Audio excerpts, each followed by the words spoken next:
technologie, l'intelligence artificielle et tout. C'est-à-dire, nous, en tant qu'Algériens, on va dire africains, on est en train de rattraper le retard qu'on avait à les pays occidentaux et tout. Ben, alors, je suis d'accord pour répondre rapidement, mais après, toutes les personnes qui ont été dans les pays développés ont acquis un savoir qu'on appelle communément l'innovation frugale. C'est-à-dire ma capacité à gérer des situations le moins de moyens possible. Donc c'est normal qu'on se retrouve un petit peu en retard parce qu'on n'a pas les moyens, mais une fois on arrive à atterrir quelque part ailleurs, où il y a un petit peu plus de moyens, on fait des merveilles. Voilà, on devient les leaders d'une techno. Pas forcément tout, mais tu vois les Hanouda, quand ils ont commencé à travailler, c'était des simples exécutants.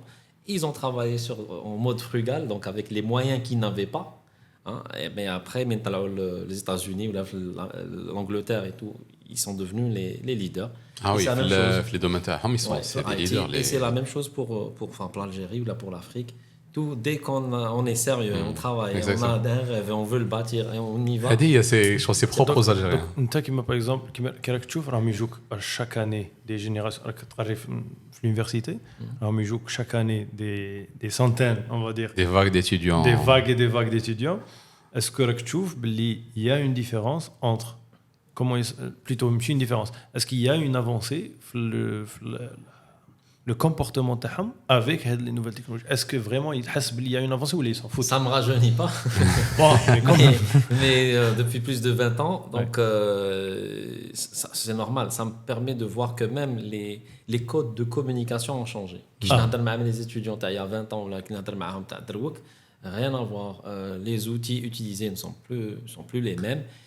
Par contre, ce qu'il faudrait que mes collègues ou là à mon sens, c'est qu'il faudrait qu'on soit conscient de ça. Je sais pas, là تحكي quelqu'un تقول له بلي voilà la référence تاعك في الديسان animé c'est Jomaro, غادي يقول لك وي شك تقول ولا Grandizer. Ça c'est un problème générationnel. Mais c'est pareil pour tous les outils aussi. كيفاش يتفرجوا, comment ils regardent leur posture, comment ils cliquent, comment احنا بكري كنا ندور كتاب. C'est vrai. De façon il y a eu plusieurs vidéos comme ça sur كيفاش ترفد التليفون تاعك دروك احنا c'était ça.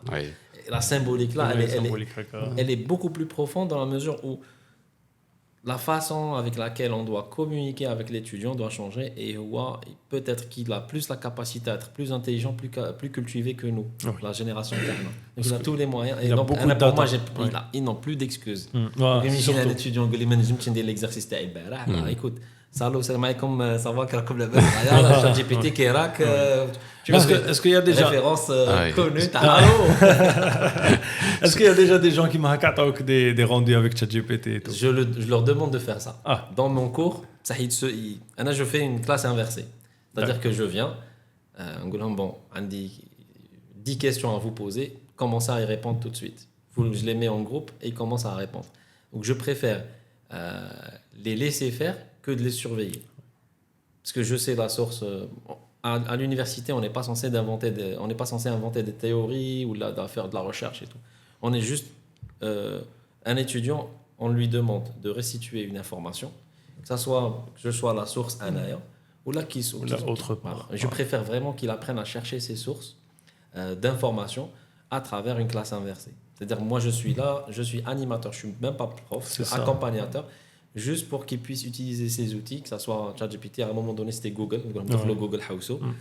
Mais là, c'est super performant et il s'accapare l'information plus rapidement. Il faut en fait s'adapter à son époque, c'est ça. Parce que tu ne peux pas dire aux étudiants d'agir comme les étudiants en 2000 ou là, en 90. Voilà, c'est...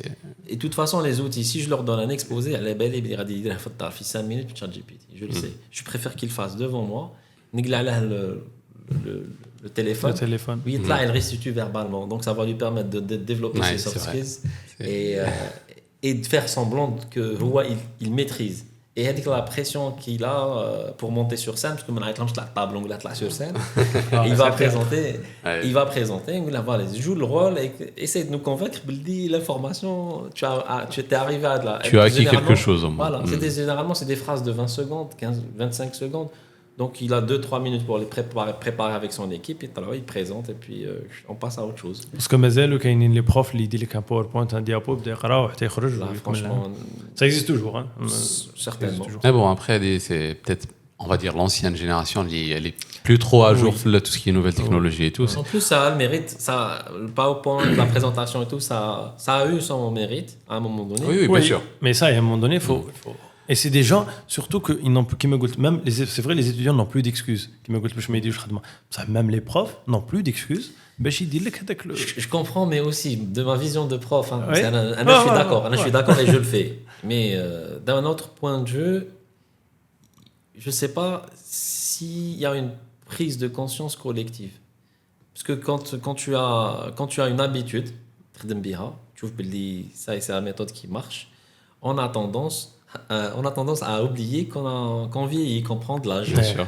et qu'on est dépassé. Et après, quand tu as un prof qui va se dire ouais, je suis dépassé, ça et c'est bon, il faudrait que je fasse l'effort. Généralement, on dit je suis dépassé, ça et je fais pas d'effort. C'est ça, l'effort, il ne fait plus. Ouais, c'est ça. Avec tout le respect que je dois à mes collègues. Ouais, c'est normal, c'est normal. On cite personne. Ouais, surtout que de nos jours, même la génération de profs, ils ont des TikTok, ils ont des Instagram et compagnie. Ah, il y a pas mal. Donc ils voient ce qui se passe. Ah, mais choufou ce qui se passe. Donc restez avec le... C'est une sortie de zone de confort qui est compliquée. De changer. Non, un an de rouger sur TikTok. Pourquoi faire? Alors, j'ai Sending Blue, j'ai des outils. Surtout au début, genre, on avait l'impression, tu as mis sur TikTok, tu te dis TikTok, c'est qui est ça a pris un temps vraiment important. Est-ce que tu peux l'utiliser comme outil professionnel, instructif, des entreprises de l'oreille TikTok. En effet. C'est-à-dire c'est plus avec l'image avec les. Exactement, ouais, c'est un vecteur. Il y a une audience, et il y a un message qui passe. Donc, surtout l'algorithme. Ouais. Par exemple, si tu fais des trucs maths ou là, où il y a quelqu'un qui a des examens en maths ou là, qui est intéressé par le domaine mathématique, ratitef le contenu, tu as les mathématiques. Ouais. C'est ça aussi qui aide bien. C'est un outil puissant. c'est ça.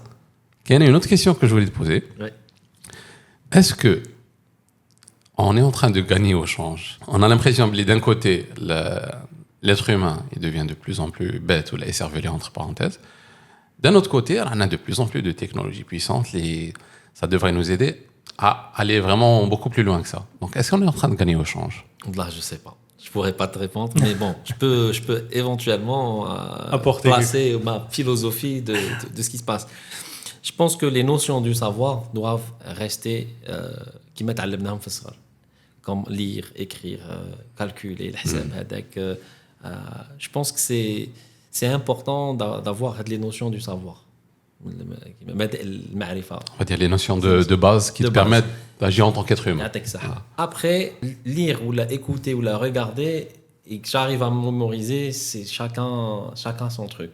Par exemple, j'ai du mal à mémoriser c'est très difficile. Je l'ai appris très tardivement, mais quand je visualise une vidéo ou un podcast, je mémorise mieux.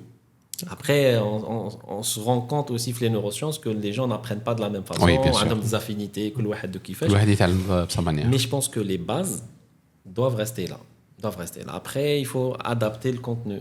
Donc, l'hybride TikTok, Parce que les bases, c'est ça. L'hybride faire la télévision, faire la chaîne, une chaîne câblée, la chaîne TAF. Parce que les bases, c'est vrai, elles sont là les bases. Parce que par exemple, nos parents n'ont pas eu accès à la calculatrice à l'école, ou à lycée, ou à l'université. Pour eux, les calculs les plus compliqués, ils sont à la tête ou la khor. Nous, on a eu accès à la calculatrice. Donc, même où il y a 2 fois 2, on doit avoir calculatrice pour être sûr de lire. Donc, on devient, même le niveau de al-bac, etc., on devient un petit peu plus fainéant, puis plus bête. Plus fainéant que nos parents.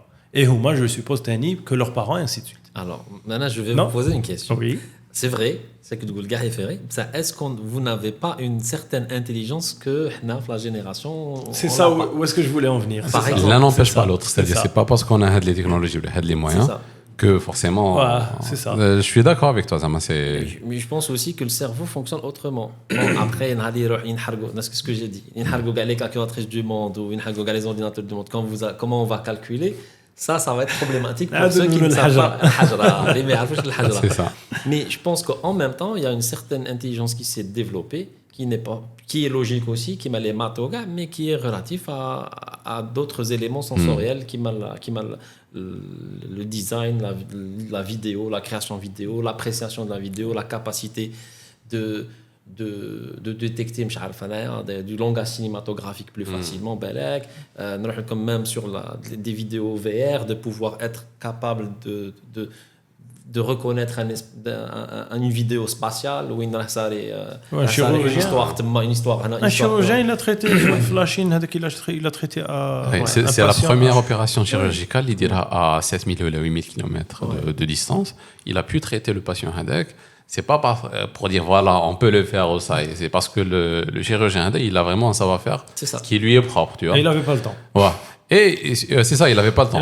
Il dit qu'un vol, il conchine de l'opération. Donc imagine à distance, il arrive à faire ça, c'est dingue à la belle. Mais je pense que la question c'était plus, est-ce que c'est vrai, on devient feignant, on a un autre type d'intelligence et un autre type de savoir. Mais, c'est-à-dire par rapport les générations l'IFETO, ensemble, et vraiment, ça se dégrade quand même. On voit une dégradation, je veux dire, globalisée. Mais on ne parle pas des individualités, parce qu'il y aura toujours les exceptions. Mais globalement, on a l'impression qu'il y a un recul quand même en arrière. Sur le principe, ça me semble correct. Est-ce que les systèmes d'évaluation qu'on utilise sont les mêmes? Je ne sais pas. Je pense que chaque génération a ses propres... Parce que là, est-ce que si on revient vers l'âge d'or de l'islam, est-ce qu'ils étaient plus intelligents que maintenant? Est-ce qu'ils étaient... C'est vrai que Belek, sur quelques éléments, ils étaient brillants. C'est ça. Et c'est ces éléments-là qui nous ont permis d'être Warana et d'avancer. On n'a plus forcément le Farabi ou des trucs physiques.